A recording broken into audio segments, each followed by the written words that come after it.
All right, everybody, just a quick hit edition of the podcast today. Matt Robinson with you, still out here on the road, as you're all aware. We are on social media at Tall Can Audio. Would love to hear from you there. We've got a couple pictures and some more information up on the beer that we're going to talk about here today, especially up on our Instagram, but also on our Twitter and also on Blue Sky. So give us a follow at any of those places. And the beer, which you'll hear about here in a second, is at 190 Colonnade Road, which is where the Nita Beer Company is obviously located, and available to ship province-wide at nitabeer.com.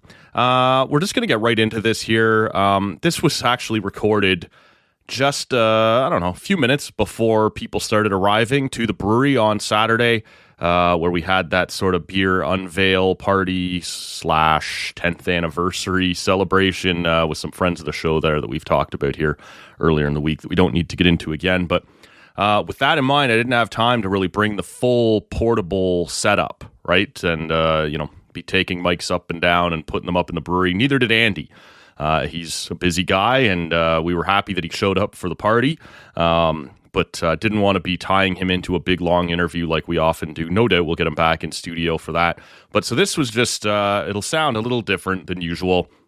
Just a little handheld recorder I set on the table there in the back room of the brewery where all the magic happens. Had a conversation with Andy Nita about how it all came together. I want to say thank you to him once more for putting the beer together and for hosting us there at the brewery to have the event. He and his wife Bridget do a fantastic job. Very community-minded.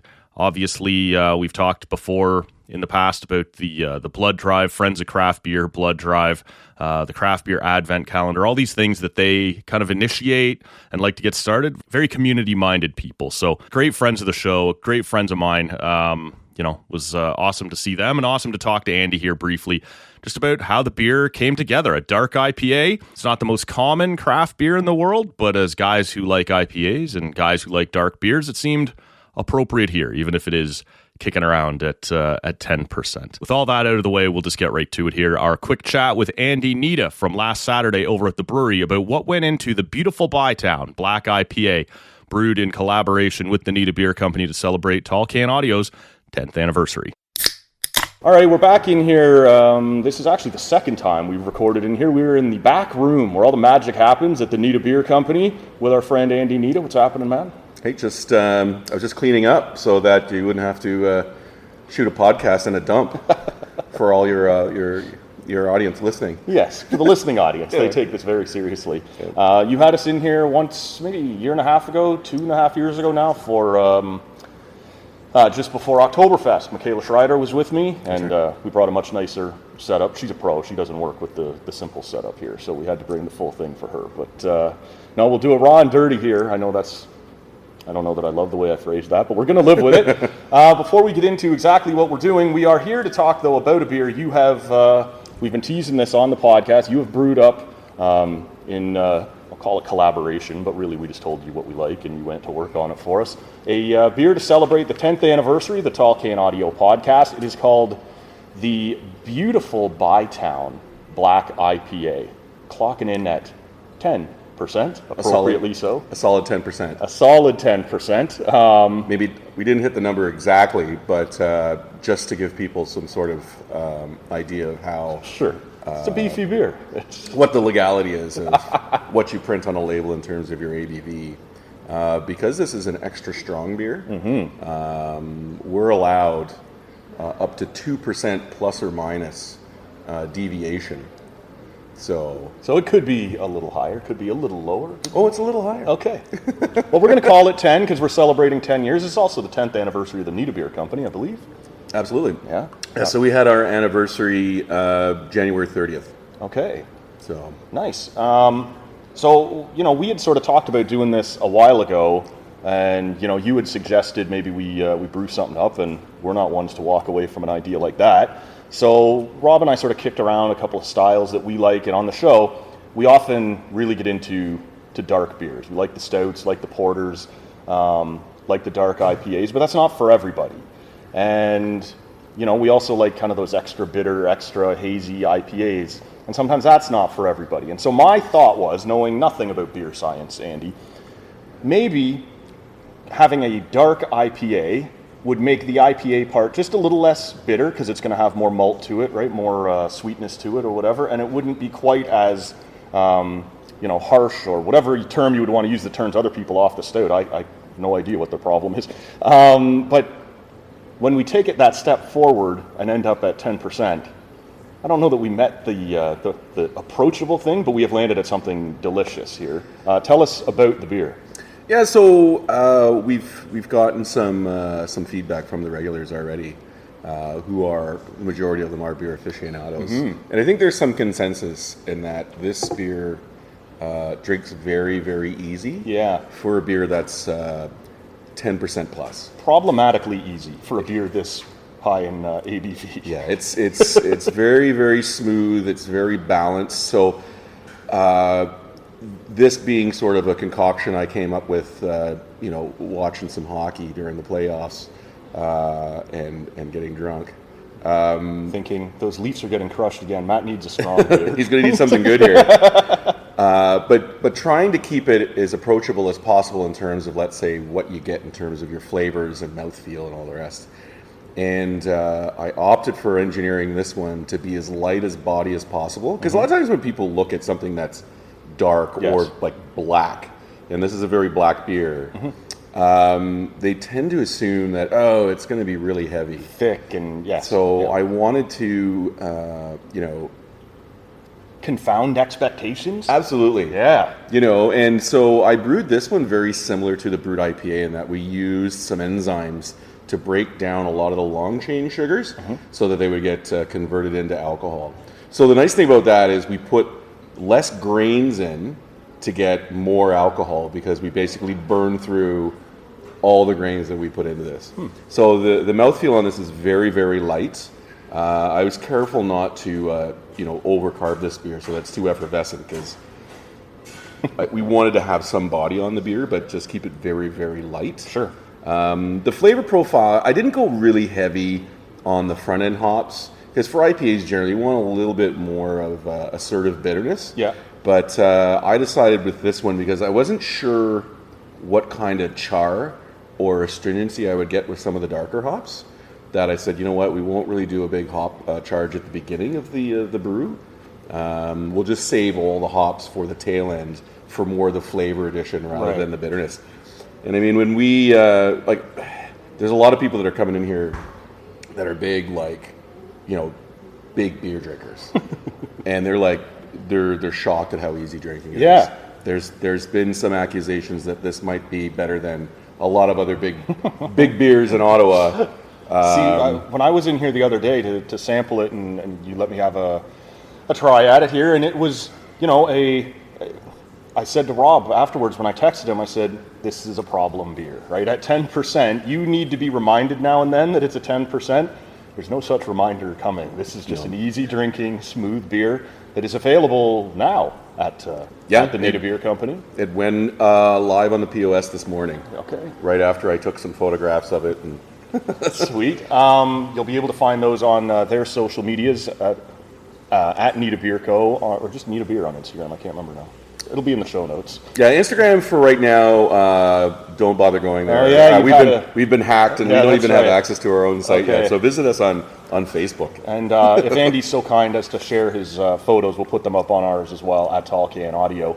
I'm curious, is this the highest alcohol beer that you've ever done? I seem to remember the Percy Mapleton Porter was pretty high. Yeah, that was up at around 9%. I think the biggest one we ever did was Coach's Challenge. Ooh, yeah. Which just almost peaked at 12%. That was a popular one. I should bring that back as a seasonal sometime in the winter. That was a good beer. Second strongest beer was just over 10%.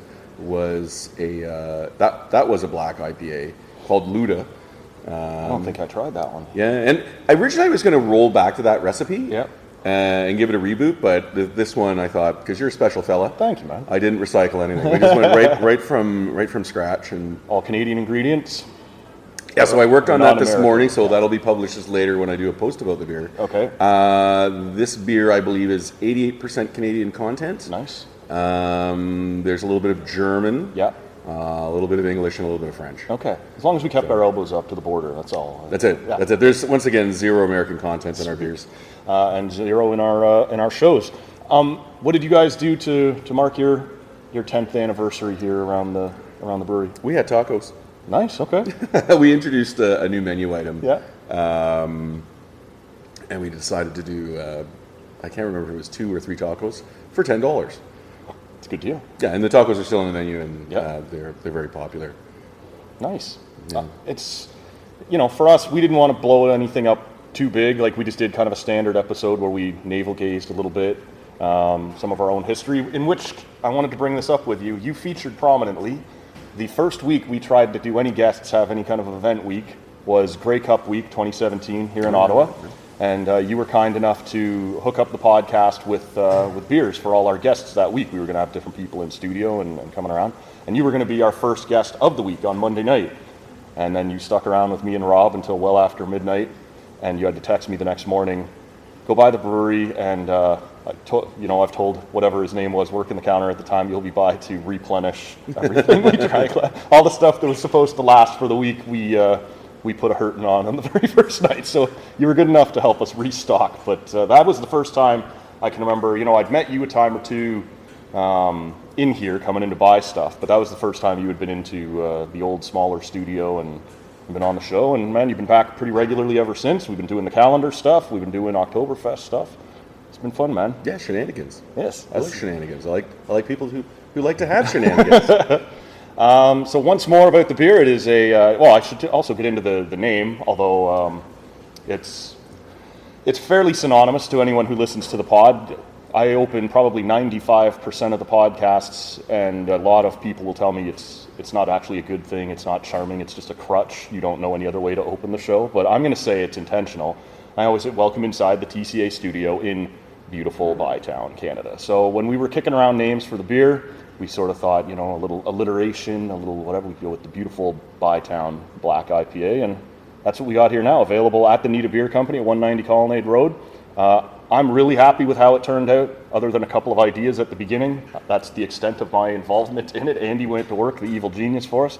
Turned out great, man, and appreciate it. Yeah, and I guess I don't think we talked about flavor notes about this yet, so I'll just wrap it up quickly with those. So you should, be perceiving a little bit of chocolate and caramel. Mm-hmm. There's maybe just like a hint of coffee on this one. Yeah. Things you would expect out of a darker beer, but they're just not coming in as heavy or as thick as a... And then a little bit of resin and a little bit of citrus on it. I think next time, we reboot this beer, I might go a little bit heavier on the dry hop. Okay. I would like a little bit more presence from it. But I think overall, it's a very balanced, dangerously easy drinking beer. Mm-hmm. And I was able to sort of suppress some of those higher alcohol flavors by fermenting this beer under high pressure. So from beginning to end, this beer, once pressure had built up from its own fermentation, right? Wrote it out at like 15 psi, which it's significant. Okay. So putting the yeast in that kind of stress forces them not to create like high alcohol off flavors, which is a good thing. Sure. So. Yeah, this doesn't come off as boozy or anything like that. It's got those nice flavors as you referenced. I was in here a couple of weeks ago to watch you work, pretend I know what you're doing, pretend I understand the process, but just to be around while somebody's doing real work and say I got to watch this come together a little bit. So absolutely. That was fun. Look, if you love craft beer, if you love the Nita Beer Company, if you tolerate tall can audio, come on by the Nita Beer Company Brewery at 190 Colonnade Road. Check out the beautiful Bytown Black IPA in honor of the 10th anniversary of the Tall Can Audio podcast. And actually, is this available online as well? Or? Oh, yeah. Yeah, there you go. NitaBeer.com. Same day delivery with Trek City. Hey, there you go. Yeah. We'll link to that as well in the show notes. Andy, thank you, man, so much. This is delicious. Appreciate pleasure. It, and appreciate you hosting the little shindig for us as well. Well, you're my muse. Look at how delicious you are. Oh, there's a damning note to end the podcast on. We'll talk to you next time, everybody. Cheers. Cheers. All right, so as I said, just a quick hitter there, right? Just to get the notes, get everything that went into it, have a quick chat with Andy and be able to say thanks to him. That was fun. So not sure whether or not we'll be back before Monday. We'll sort of see what happens here. Obviously, all of this was recorded before Wednesday night, Game 1, Edmonton Oilers, Florida Panthers. If there's anything overly noteworthy, maybe we'll do something before Monday. The PWHL names are starting to come off the board fast, especially to Vancouver. Emrans Mashmeyer is off the board. Sarah Nurse is off the board. Sophie Jakes is off the board. Claire Thompson is off the board. Big names, big stars being taken away from their PWHL teams. And so far, all of them headed to Vancouver. Obviously, Seattle will get into this, but for now, it's been Vancouver, as I sit here, who's been the most active. So, if there's more to talk about between now and Monday, we will circle back and do that. If not, I've mentioned a couple times, it'll be Sportsnet's Kevin Mickey co-hosting with me this Monday. So we're looking forward to catching up with him as well. Thank you so much for listening to this one, and we'll catch you next time.